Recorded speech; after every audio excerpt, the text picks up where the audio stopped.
Bak sudah jatuh tertimpa tangga.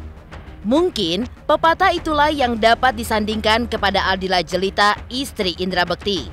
Bagaimana tidak, di tengah kondisinya yang sedang kalut perihal kesehatan suaminya, Dila pun justru dihadapkan dengan warganet yang menyerangnya habis-habisan setelah pernyataannya terkait akan membuat penggalangan dana. Dihadapkan pada situasi ini, Dila pun menuliskan isi hatinya tersebut di laman sosial medianya. Lantas, seperti apa curhatan Dila terkait kondisinya itu? Dan seperti apa psikolog menilai alasan Dila untuk mengambil langkah melakukan penggalangan dana? Di samping itu, viral ucapan Indra Bekti saat menikahi Aldila Jelita di tahun 2010 silam, di mana ia berujar alasannya dengan memberikan mas kawin berupa 10 dinar emas seberat 42,5 gram. Karena apabila terjadi sesuatu yang tidak diinginkan ke depannya, istri yang baru dipersuntingnya itu bisa menjualnya. Lantas, seperti apa pula Ustadz menilai ucapan yang keluar dari mulut Indra Bekti pada saat itu? Benarkah jika hal tersebut merupakan sebuah firasat dari Indra Bekti? Dikenal sebagai artis multitalenta, ramah dan juga mudah bersosialisasi, dukungan untuk kesembuhan Bekti pun disuarakan oleh beberapa rekannya. Dan seperti inilah doa serta harapan dari beberapa rekannya di dunia entertainment untuk kesembuhan Indra Bekti. Pemirsa, bersama Intens Investigasi, kami hadirkan kabar terkini, terpercaya, dan teraktual. Tetapi sebelumnya, jangan lupa untuk like, subscribe, dan juga share channel YouTube ini.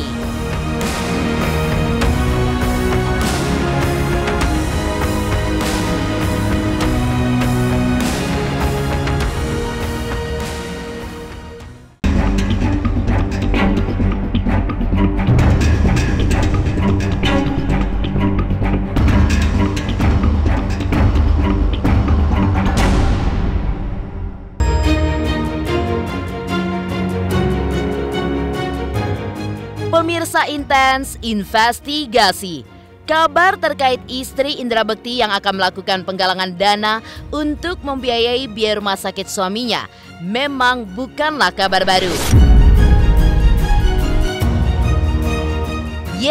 Sempat viral karena Dila mengucapkan hal itu di dalam jumpa wartawan yang dilakukannya beberapa waktu lalu. Bahkan sempat mengunggah keinginannya tersebut di laman sosial medianya dan dihapusnya kembali karena banyak mendapatkan pertentangan dari warganet. Dila pun menanggapi hal ini dengan menuliskan sebuah pesan yang panjang di laman sosial medianya. Kalau kalian tahu perasaanku saat ini, aku hanya seorang wanita, seorang istri yang melemah ketika tertampar dengan ujian kasih sayang ini. Seorang ibu yang berkorban untuk menitipkan anaknya kepada orang tuanya, saking ia beruntung masih ada orang tua yang memeluknya. Berjuang untuk berada di samping pasangannya dengan jantung yang berdebar melihat kondisi suaminya. Nasihat kedua surga duniawi dan akhiratnya, bahwa tidak perlu berklarifikasi akan dirimu dan perjuanganmu, karena ada saatnya celoteh mereka menjadi mimpi indah untukmu. Kalian tidak tahu seberapa menderitanya suamiku saat ini. Aku hanya seorang istri yang tidak akan lelah berjuang apapun itu, dari menjual apapun yang aku punya sampai meminta kepada siapapun, asal pasanganku kembali suatu saat nanti dengan senyuman yang kurindukan. Aku tidak peduli cemoohan orang, karena mereka hanya melihat kulitnya, tapi tidak melihat hasil buahnya. Tapi tolong sayang Indra Bekti, berjuang terus. Kamu gak boleh menyerah dengan ujian ini. Aku akan menanti dirimu, mengingatku dan sekelilingmu. Aku akan menanti dirimu yang selalu menjadikan aku ratu. Kali ini, biarkan aku berjuang untukmu. Rindu. Mengungkapkan hal tersebut secara gamblang memang butuh keberanian yang cukup. Apalagi hal itu pun dilakukannya di tengah kondisinya yang tengah kalut karena kesehatan sang suami yang tidak kunjung sembuh. Seperti inilah psikolog menilai kondisi psikologis Dila saat ini, dan dibalik alasan istri Indra Bekti itu yang meminta bantuan lewat penggalangan dana.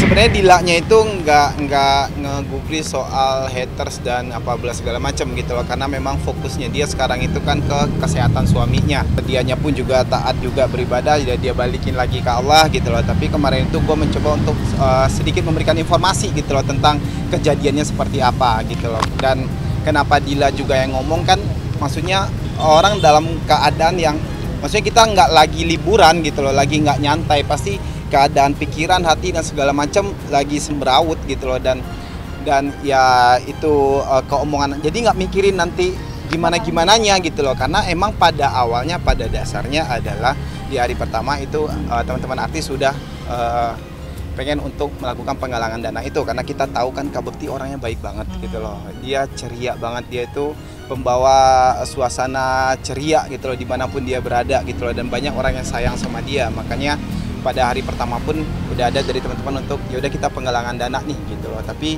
karena memang kita bilang nggak usah dulu deh gitu loh. Tapi karena emang biayanya gitu, akhirnya ya Dila itu memberikan statement itu karena emang untuk bilang ya udah silakan gitu loh, yang mau untuk melakukan penggalangan dana, yang mau untuk berbuat baik sama Kak Bekti ya silakan. Coba bayangkan ketika seseorang lagi kena masalah yang berat banget, yaitu orang tersayangnya itu mengalami sakit yang bisa dikatakan cukup fatal. Ketika dia minta pertolongan, bukan pertolongan yang dia dapat, malah hujatan. Nah, bisa nggak teman-teman di sini bayangkan rasanya bagaimana seperti itu? Kalau misalnya memang kita mau merespon ataupun mau memberikan pendapat, sebaiknya kita lihat-lihat tempat dan lihat-lihat kondisi seseorang aja secara bijak. Orang yang minta pertolongan ya baiknya kita kasih pertolongan. Kalaupun nggak mau kasih pertolongan atau nggak bisa kasih pertolongan, ya lebih baik nggak ngomong apa-apa daripada memberikan masalah lain aja. Sebagai manusia kita memang nggak bisa berekspektasi atas respon orang lain. Sebaik apapun yang pernah kita lakukan, ada aja yang nggak suka, ada aja yang nggak mau peduli, ada aja yang mungkin nggak bersimpati dan sebagainya. Tapi ketika kita tahu tujuannya apa dan kita tahu tujuannya baik, kita fokus aja kepada tujuan tersebut dan fokus pada orang-orang yang masih mendukung. Ketika ada seseorang yang bekerja di bidang public figure, yang ditampilkan memang selalu yang kita lihat itu yang bagus-bagus. Kita nggak pernah lihat apa yang ada di balik kehidupan mereka yang sebenarnya. Pasti ada sulitnya, pasti ada susahnya, pasti ada kondisi yang ditutupin juga. Jadi sebaiknya memang kita membantu saja orang-orang yang memang membutuhkan bantuan siapapun itu. Sah-sah saja menggalang dana walaupun kita lihat dia mampu atau mungkin kita lihat dia sebenarnya punya uang dan sebagainya, pasti ada alasan kenapa dia sampai melakukan hal tersebut.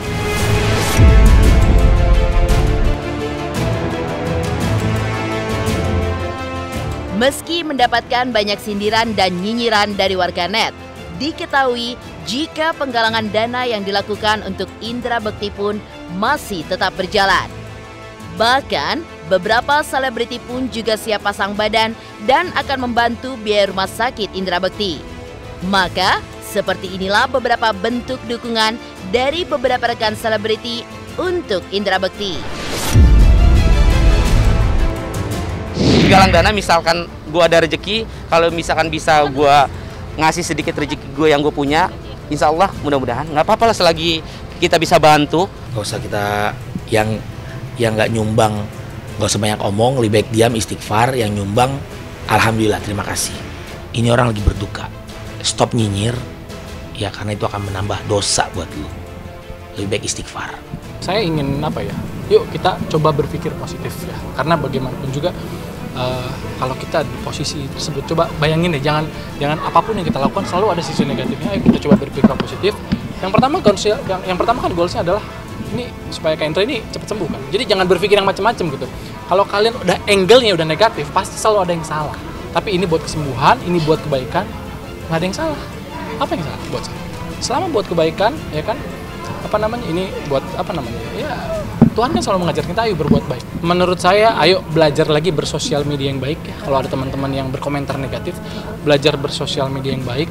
Jadi sebelum, gini loh, pentingnya kita berilmu sebelum beramal itu adalah itu. Jadi jangan sedikit-sedikit menjustifikasi seseorang. Ayo dong, kalau sesuatu tuh lihat dulu problematikanya, jangan baru lihat sedikit langsung komen. Nah, ayo belajar lebih cerdas lagi dalam bersosial media.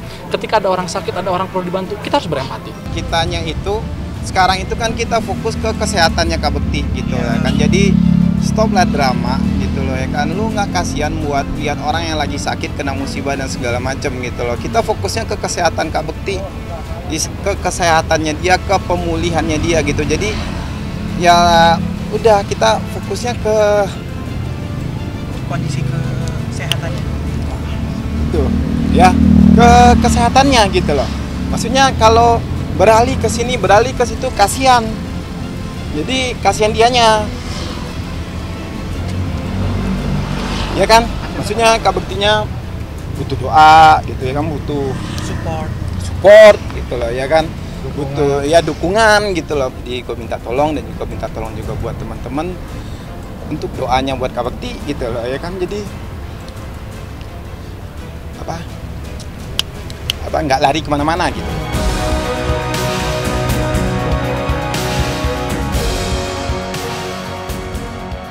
Di samping itu, viral alasan Bekti yang memberikan mas kawin karena mengantisipasi suatu hal yang tidak diinginkan ke depannya.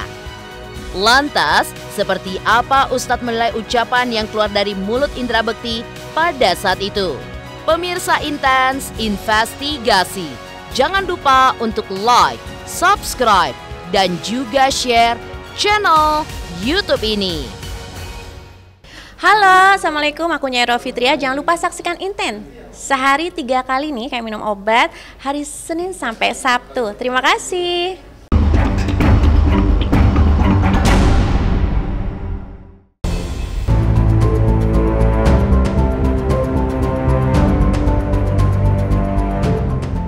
Meninggalkan kabar terkait pro kontra penggalangan dana yang sepertinya tidak kunjung usai. Kini kembali viral momen 12 tahun silam di saat Bekti dan Dila menautkan hatinya dalam ikatan suci pernikahan. Ya, Indra Bekti mempersunting Dila dengan mas kawin yang cukup fantastis, yakni 10 dinar emas seberat 42,5 gram. Dan pada kala itu, Indra Bekti pun juga sempat mengungkap dapat menjual mas kawin tersebut apabila kedepannya terjadi suatu hal yang tidak diinginkan kedepannya. Lantas bagaimanakah Ustadz menilai ucapan Bekti pada saat itu? Dan benarkah jika mahar pemberian suami bisa dijual oleh sang istri jika terjadi hal-hal yang tidak diinginkan? Dalam hukum Islam, ketika seorang suami memberikan yang terbaik maharnya dalam proses yang sangat sakral, katakanlah ijab qabul, di situ ada pemberian sebuah kemuliaan seorang laki-laki kepada istrinya, yaitu sebuah mahar sebelum terjadinya yang disakral yang ijab qabul. Artinya ketika mahar itu diberikan, itu hak mutlak untuk istrinya dan tidak boleh diambil kembali. Ketika dia mengalami kesulitan yang luar biasa, musibah terjadi yang menimpa malapetaka dan masalah ekonomi, tidak harus sang suami ini ketika nanti memberikan kepada istrinya wasiat berupa mahar boleh dijual. Itu enggak, dalam Islam tidak diperbolehkan.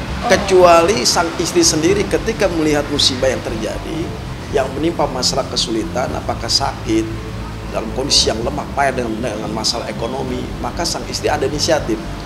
Ketika dia haknya dia sebuah mahar, boleh dijual, boleh digadaikan, dan boleh diwakafkan.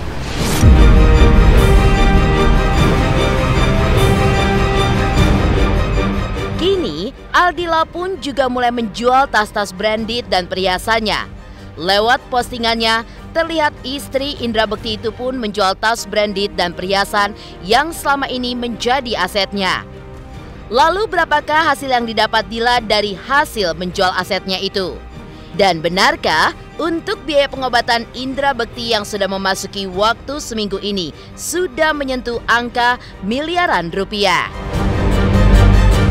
Itu nanti mungkin bisa ditanyanya ke Indra ya. Kalau untuk aset itu kan ranahnya pribadinya Indra dan Dila.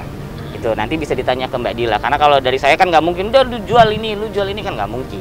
Nah, itu nggak tahu gua nggak kepo juga untuk laku berapa Untuk penanggung gitu. jawab. Ini kan suaminya sakit dan sakitnya juga berat. Kalian, makanya gue bilang udah stop yang nyinyir, siapapun itu ya, public figure kayak atau siapa, atau netizen yang tiba-tiba bikin vlog. Ya kenapa nggak asuransi, kenapa nggak jual mahar, kenapa nggak jual rumah? Di sisi lain, dukungan untuk kesembuhan Bekti pun disuarakan oleh beberapa rekannya. Dan seperti inilah doa-doa dan harapan dari beberapa rekannya di dunia entertainment untuk kesembuhan Bekti. Pemirsa Intens Investigasi, jangan lupa untuk like, subscribe, dan juga share channel YouTube ini. Halo semuanya, nama gue Teguh Rasya. Jangan lupa untuk nonton Intens Investigasi di YouTube sehari 3 kali. Pokoknya langsung aja like, subscribe, komen, semuanya deh pastinya.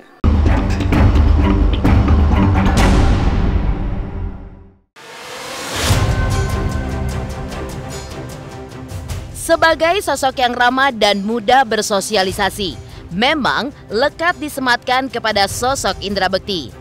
Tidak ayal, dukungan untuk kesembuhannya pun disuarakan oleh beberapa rekannya. Seperti inilah doa dan harapan dari beberapa rekannya di dunia entertainment untuk kesembuhan Indra Bekti.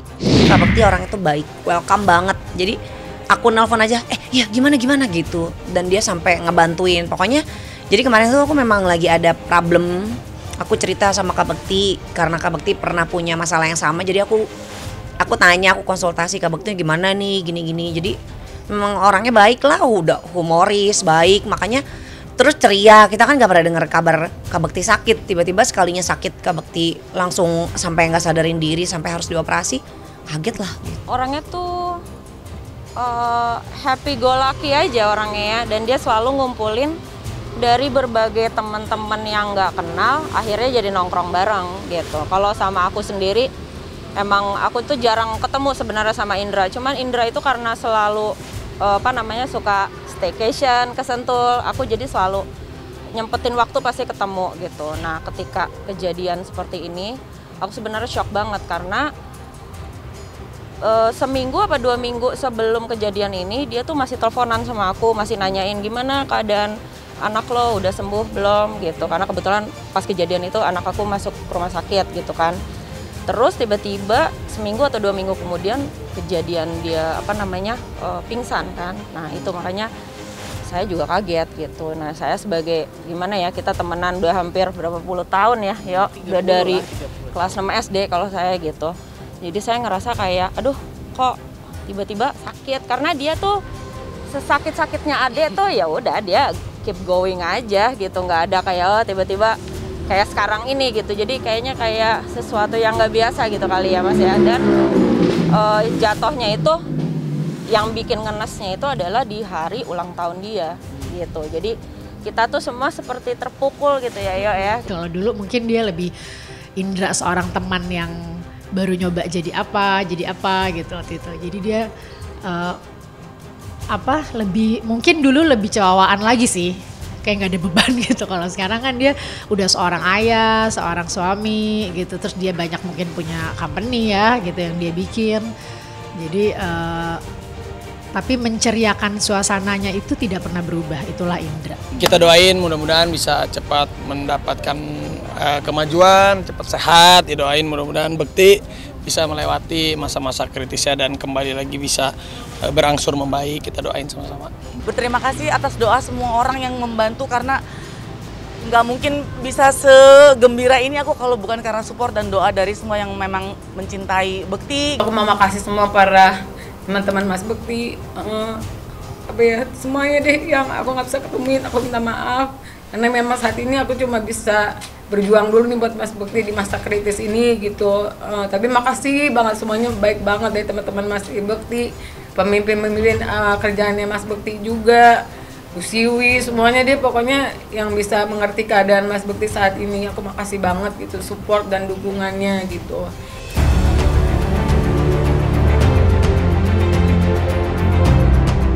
Demikian pemirsa, kabar terkini, terpercaya, dan teraktual yang kami hadirkan hari ini.